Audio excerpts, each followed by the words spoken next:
নন্দীগ্রামে সমবায় ভোটে বোমাবাজির ঘটনা বড় পদক্ষেপ এনআইএর 2024 সালের 8ই ডিসেম্বরের সংঘর্ষের ঘটনার তদন্তেই এই পদক্ষেপ করা হলো। 43 জন তৃণমূল নেতাকে নোটিশ পাঠানো হলো। এবার এই নিয়ে আরো বিস্তারিতভাবে কথা বলবো। আমাদের সঙ্গে টেলিফোন লাইনে রয়েছেন আমাদের প্রতিনিধি সৌম্যজিৎ চট্টোপাধ্যায়।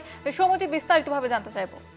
দেখো জয়িতা, গত 8ই ডিসেম্বর 2024-এ নন্দীগ্রামে একটি সমবায় ভোটকে কেন্দ্র করে ব্যাপক বোমাবাজি হয় এবং বিজেপি এবং তৃণমূলের মধ্যে সেই বোমাবাজির ঘটনায় ইতিমধ্যেই 43 জনের নামে অভিযোগ জমা হয়েছিল এবং সেই ঘটনার তদন্তভার যায় এনআইএর হাতে।